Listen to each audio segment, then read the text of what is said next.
Okay bye.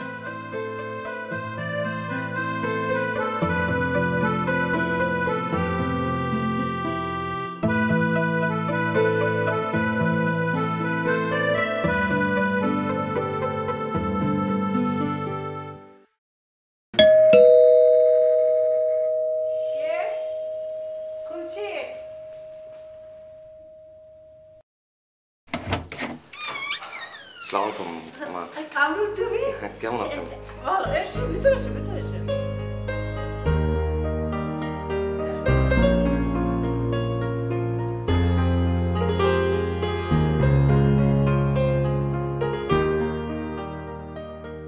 Nilima তো সকালেই চলে গেল। হ্যাঁ আমি জানি, এজন্যই আমি দুঃখিত। দুঃখিত? কেন দুঃখিত? না, অনন্তর এত বড় একটা অ্যাক্সিডেন্ট হলো, আমার আরো আগেই দেখতে আসা উচিত ছিল, আপনাদের পাশে থাকা উচিত ছিল। না না বাবা, তুমি তো জানতেই না। আরে দেখুন না, নীলিমা এই দুদিন থেকে গেল, আমাকে কিছুই জানায়নি। রোজ কতবার ফোনে কথা হয়েছে, কিন্তু আমাকে ঠিকমতো কিছুই বলেনি। আজ সকালে বাড়ি ফিরে গিয়ে বলছে অনন্ত অ্যাক্সিডেন্ট করেছে। তাই আমি দেখতে এলাম ও কেমন আছে এখন, আমি ওর সঙ্গে একটু দেখা করতে চাই। যাও না, তুমি নিজে গিয়ে ওর ঘরে গিয়েই দেখে এসো। আচ্ছা বাবা, তুমি আর এত সংকোচ কেন? তুমি তো বাড়ির ছেলের মতো। শোনো বাবা, তুমি কিন্তু দুপুরে খেয়ে তারপরে যাবে, ঠিক আছে? না মা, অফিসে কাজের প্রেশার আছে, আমি অনন্তকে দেখেই চলে যাব। ও খাবে না? ঠিক আছে, তোমার সময় নষ্ট করবো না। চা খাবে তো? হ্যাঁ চা খাবো। আচ্ছা ঠিক আছে, তুমি যাও, আমি চা বানিয়ে দিচ্ছি।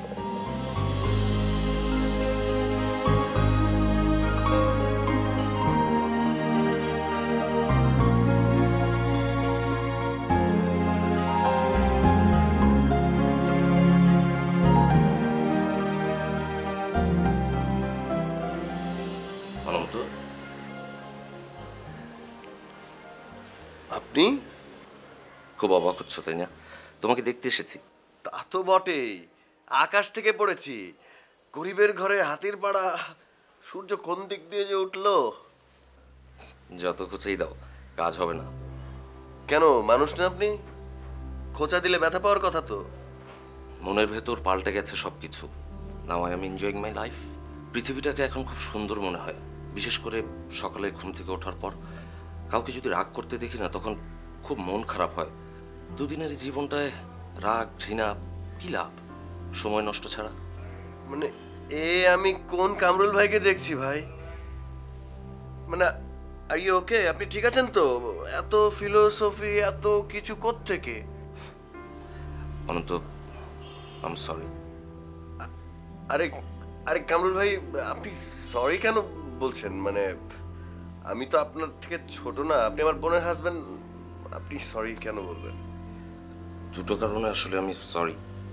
তোমার সঙ্গে আমি খুব মিসবিহেভ করেছিলাম, আর সেকেন্ড ওয়ান, তোমার এই অ্যাক্সিডেন্টের সময় তোমার পাশে থাকতে পারিনি।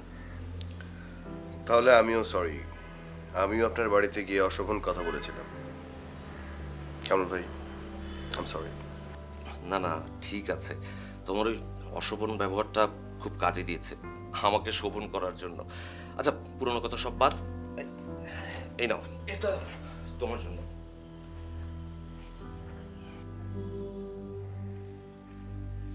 এটা একটা নতুন মোবাইল, তোমার আপু বললো তোমার দরকার, পেলে নাকি তুমি খুশি হবে। থ্যাংক ইউ দুলা ভাই, এইবার জমবে আপনার সাথে। অনন্তকে পেয়ে গেলেন। আগে বলো, খুশি তো? খুশি মানে চরম খুশি দুলা ভাই। দুলাভাই ডাকটা তোমার মুখে আমিও প্রথম শুনলাম, ভালোই লাগছে। আচ্ছা অনন্ত, আমি একটু বাবার ঘরে যাব, বাবার সঙ্গে জরুরি কথা আছে। আরে নিশ্চয়ই যান। Thank you. স্ট্রেঞ্জ, আপু কি জাদু জানে?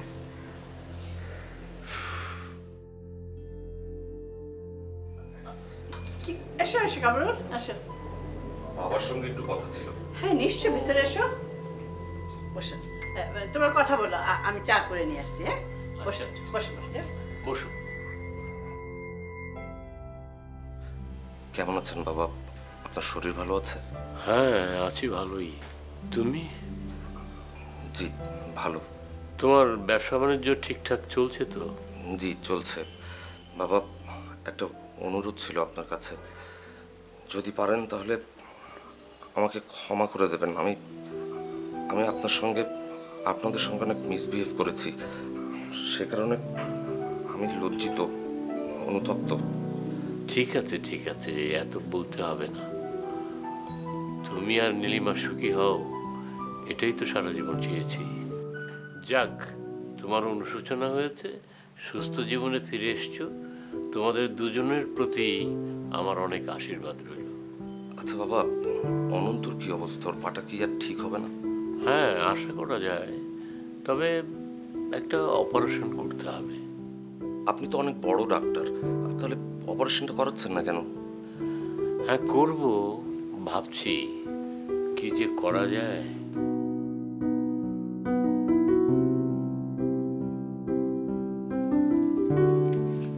বাবা, এটা একটু রাখুন। এটা কি? এটা 25 লাখ টাকার একটা চেক। কেন? নীলিমা আমাকে সব বলেছে। অনন্তর চিকিৎসার জন্য 25 লাখ টাকা লাগবে, ওকে বিদেশে নিয়ে যেতে হবে। প্লিজ বাবা, ফিরিয়ে দেবেন না, তাহলে মনে করব আপনি আমাকে ক্ষমা করেননি। এখন থেকে আমি সবসময় আপনাদের পাশে আছি। আর একটা কথা বাবা, এই চেকটার ব্যাপারে কাউকে কিছু বলার দরকার নেই। বাবা, তাহলে আমি এখন আসি, অনেক কাজ পড়ে আছে। যদি কোনো প্রয়োজন হয় আমাকে জানাবেন, আমি আবার আসবো। আসসালামু আলাইকুম। ওয়ালাইকুম আসসালাম।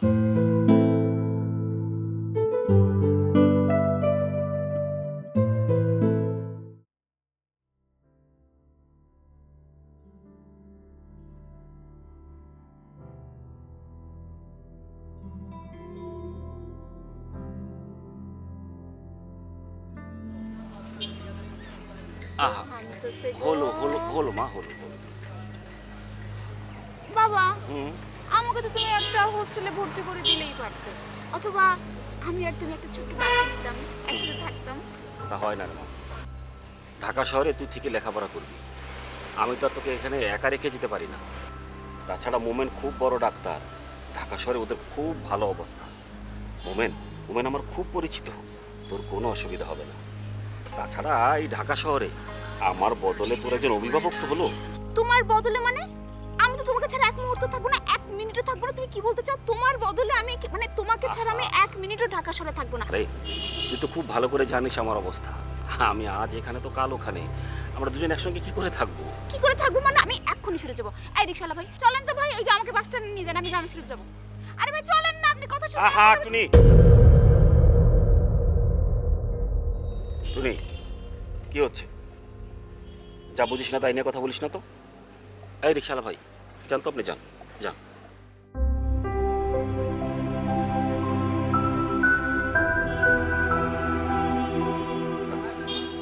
আহা, বাবার উপর রাগ করতে আছে?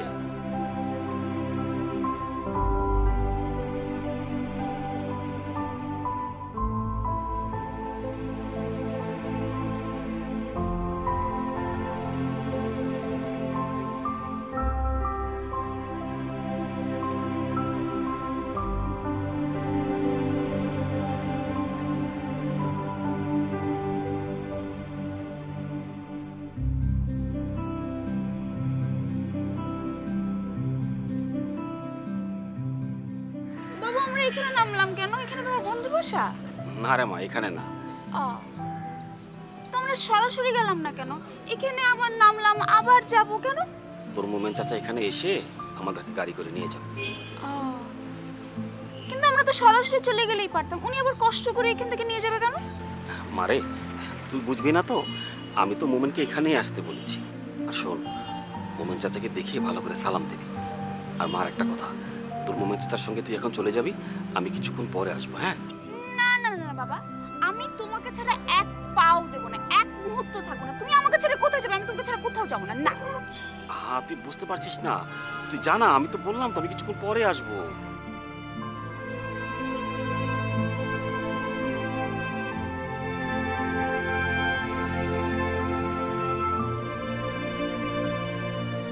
জহির, ওঠো। যা, গাড়ি করে। না, আমি তোমাকে ছাড়া কোথাও যাবো না। আমি বললাম না, তুই জানা আমি তো একটু বাবা, পরে। আমি তোমাকে ছাড়া কোথাও যাবো না। মা, মোমেন চাচা কি মনে করবে বলতো? না, তুই জানা মা, আমি না, তো না। আমি তো একটু পরেই আসবো। জহির, জি তুমিও আসো, কোনো অসুবিধা হবে না। আচ্ছা চল চল।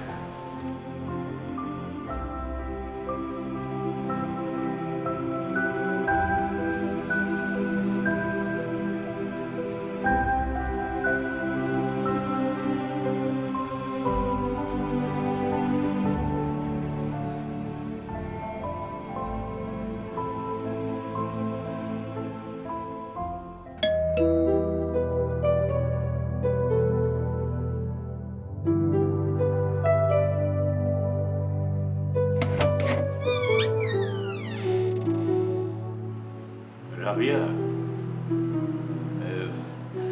জহির ওর মেয়ে, চলো ভেতরে চলো, চলো। এসো এসো।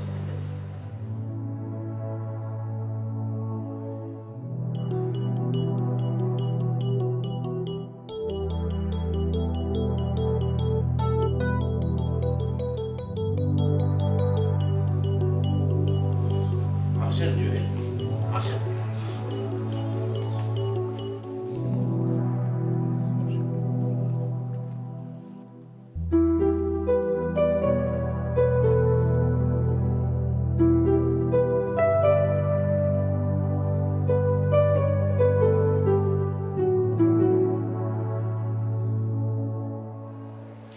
কি নাম তোমার মা? সুলতানা রহমান টুনি। বাহ, সুন্দর নাম। কি পড়ো তুমি? জি আমি অনার্সে ভর্তি হব। ও আচ্ছা। ভাবি, ওর জন্য আসলে আমার ঢাকাতে আসা। আমার ইচ্ছে আমার মেয়েটা একটা ভালো ইউনিভার্সিটিতে পড়াশোনা করুক। আমার তো আসলে অবস্থা খুব একটা ভালো না, তাই একটু আপনাদের সাহায্য নেই আর কি। এভাবে কথা বলছেন কেন জহির? আমি তো বলেইছি মেয়ের দায়িত্ব আমার। আপনারা তো আমাদের গায়েরই মানুষ, বিপদ আপদে তো আমরা সাহায্য করতেই পারি। টুনিকে নিয়ে আপনি ভাববেন না, ওর দায়িত্ব আমরা নিলাম। আর মনে করেন ও এই বাড়িরই মেয়ে। খুব খুশি হলাম ভাবি, খুব খুশি হলাম। আমার আমার মেয়েটার একটা গতি হলো।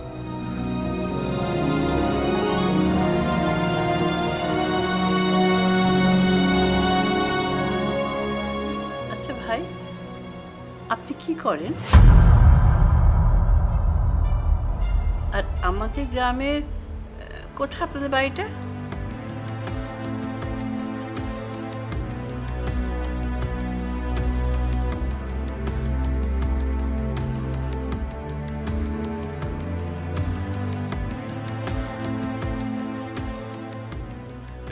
ইয়ে রাবিয়া, ওরা অনেক দূর থেকে এসছে, খুব ক্লান্ত। তুমি ওই যে কি লেবু দিয়ে একটা ঠান্ডা শরবত করো, খুব ভালো লাগে। ওদের একটু শরবতের ব্যবস্থা করে দাও না। হ্যাঁ হ্যাঁ, নিশ্চয়ই আমি করে নিয়ে এসছি। বসে। হ্যাঁ, আপনি বেশি কথা বলেন, আমি একটু ভিতর থেকে আসছি, কেমন?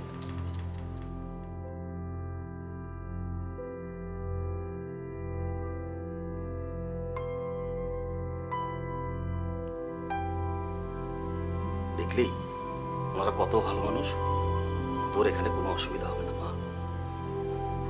বাবা আমাদের এখানে কতদিন থাকতে হবে? আমরা না, তুই থাকবি। যতদিন তোর পড়ালেখা শেষ না হচ্ছে তুই এখানেই থাকবি। বাবা আমি তোমাকে কতবার বলবো যে আমি তোমাকে ছাড়া কোথাও এক মুহূর্ত থাকবো না? টুনি চুপ কর তো, একদম চুপ কর। সবসময় কিন্তু যেতে ভালো লাগে না মারে। আমি যা করছি তোর ভালোর জন্য করছি। আর শোন, এখন থেকে আমি যা বলবো তোকে তাই শুনতে হবে। হ্যাঁ না আমি শুনবো না, কোনো কথাই শুনবো না। আমি গ্রামে ফেরত যাবো, আমি কোনো কথাই শুনবো না। আমি তোমাকে ছাড়া কোথাও থাকবো না। তোমাকে আমি এমনি কতদিন পর পেয়েছি, আমি তোমাকে ছাড়া কোথাও থাকবো না। তুমি আবার আমার কাছ থেকে দূরে যাওয়ার চেষ্টা করছো না? তো চুপ কর, একদম চুপ কর। এই বাড়ির কেউ যেন জানতে না পারে আমি এতদিন কোথায় ছিলাম, কেন ছিলাম। মারে, আরে আমি আসবো তো। আমি মাঝে মাঝে এসে তোকে দেখে যাব। আর তোর যখন আমাকে দেখতে ইচ্ছে করবে তুই আমাকে ফোন দিবি, আমি চলে আসবো। আহ আর বিশ্বাস কর, আমি না আর তোকে ছেড়ে কোথাও হারিয়ে যাবো না।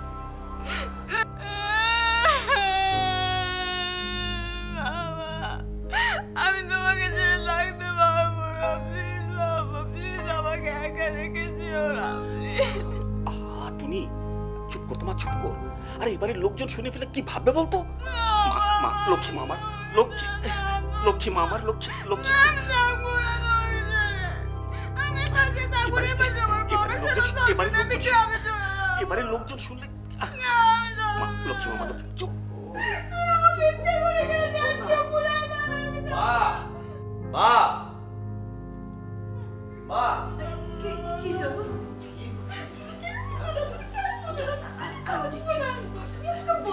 ভাই ভাই আপনার মেয়ে কাঁদছে কেন? আমি চলে যাব তো, তাই একটু কান্নাকাটি করছে। না না, ঠিক আছে। বাবার খুব আদরের মেয়ে তো, বাবা চলে যাওয়ার সময় একটু কান্নাকাটি তো করবেই। আমি যতক্ষণ এখানে থাকবো ততক্ষণ ওর এই কান্নাকাটি চলতেই থাকবে। এই জন্য আমি তোর সঙ্গে এখানে আসতে চাই। ভাবি আপনারা কিছু মনে করবেন না, আমি চলে যাচ্ছি। আমি চলে গেলে ওর কান্নাকাটি বন্ধ হবে। আপনি দেখছি ভাই মেয়ের উপর রাগ করছেন, আর কিছুক্ষণ থাকুন না, বুঝিয়ে টুঝিয়ে তারপর না হয় যাবেন। না ভাবি, আমি ওকে চিনি তো, আমি আসি। তুমি ছাড় ছাড়। বাবা,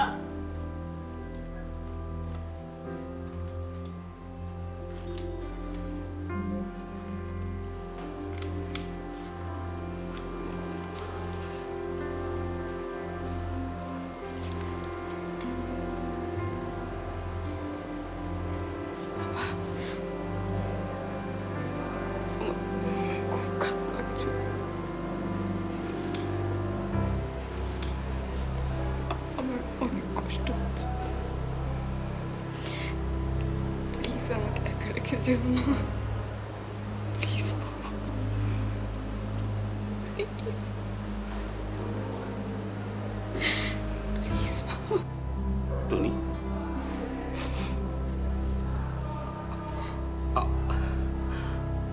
আমায় ক্ষমা করে দিস মা।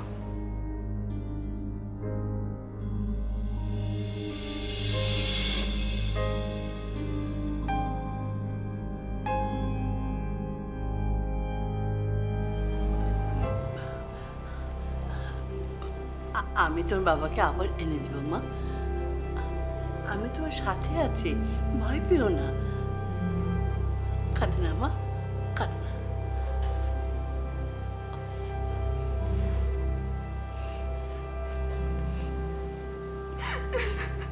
কাঁদে না, কাঁদে না। আমি আছি তো, আমি আছি তো মা, আমি আছি, আমি আছি।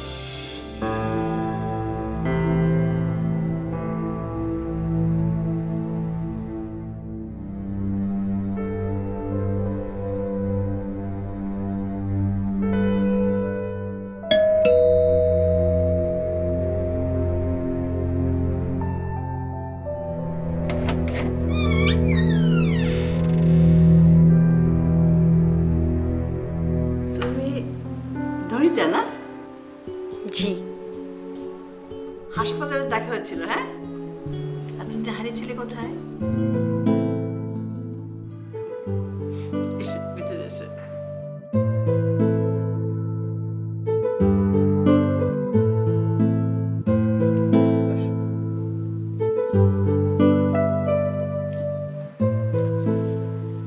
তুমি তো জানো না নরিতা, অনন্ত যে কতবার তোমার কথা জিজ্ঞেস করেছে, তা কি বলবো। আম সরি আন্টি, আমি আসতে পারিনি, একটু প্রবলেম ছিল। আচ্ছা, তোমার সম্পর্কে আমার কিছুই জানা হয়নি। অনন্তর সব বন্ধুতে আমি মোটামুটি জানি, তোমার সম্পর্কে অনন্ত আমাকে কিচ্ছু বলেনি, কিচ্ছু জানায়নি। ভাগ্যটা আমার ছেলের কত ভালো বলো। অ্যাক্সিডেন্টের দিনে যদি তুমি ওর সাথে না থাকতে, তাহলে তো আমার ছেলেকে বাঁচানোই যেত না। তোমাকে অনেক দোয়া করি মা, অনেক দোয়া করি। আন্টি, ওটা আমার দায়িত্ব ছিল, সে সময় আমি শুধু ওর সাথে ছিলাম। চলো অনন্তর ঘরে আমরা যাই, ও তোমাকে দেখলে যে কি খুশি হবে কি বলবো তোমাকে। আচ্ছা আন্টি, ওর অবস্থা এখন কেমন?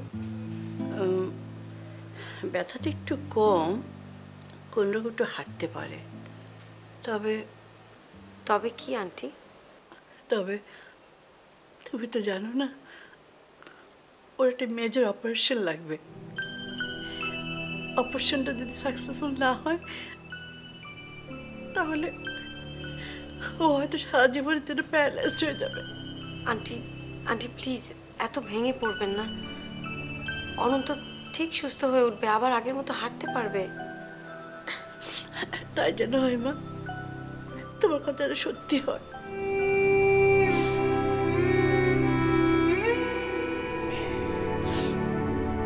চলো, যাবে না? কোথায়? অনন্তকে দেখতে চলো, তোমাকে ওর ঘরে দিয়ে আসি।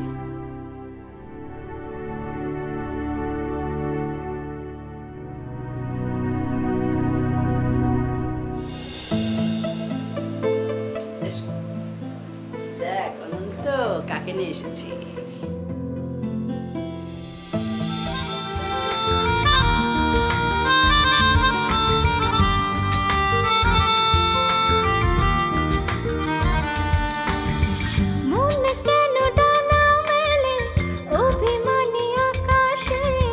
খুঁজে পাবো তারে কি ফাগুনের বাতাসে, শেষ পথে হেঁটে যায় বিকেল